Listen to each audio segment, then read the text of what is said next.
My name is Amy Howell. I'm a research scientist here at the Marucci Center for Blueberry Cranberry Research at Rutgers. We're part of the New Jersey Agricultural Experiment Station. We have a number of programs here that are quite interesting that focus on blueberries and cranberries, including entomology. Our entomologist, Dr. Sridhar Polavarapu, is working on mating disruption, where they try to break up the life cycles of the pests that attack cranberries. Our pathologist, Dr. Peter Oudemans, is working on using aerials and satellite photography to detect plant diseases, often before they're detectable with the naked eye, so that they can design specific regimes for pest management and disease management to save money and also to reduce pesticide usage.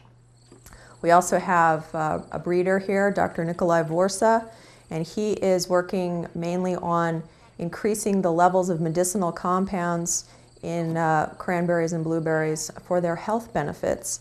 And that ties in very nicely with my work because I work with medicinal compounds and extract them and test them for medicinal activity.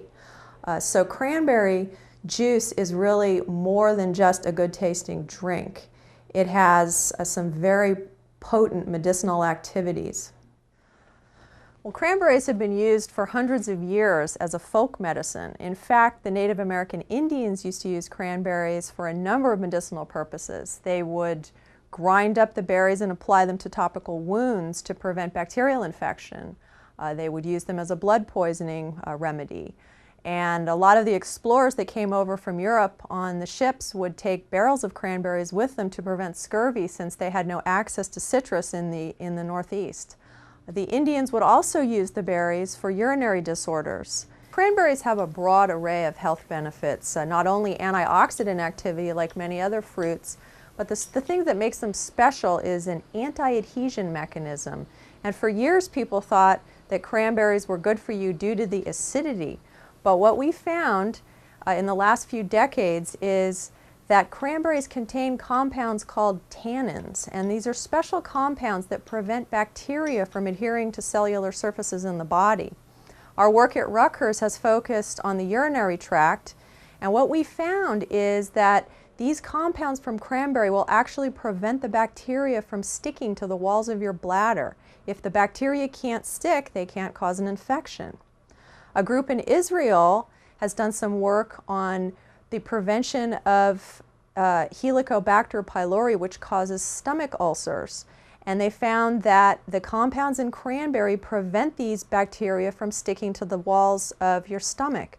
The interesting thing about these compounds from cranberry is that they protect the plant from predators. They're defense compounds, and they're doing the same thing for us as humans as they do for the plant.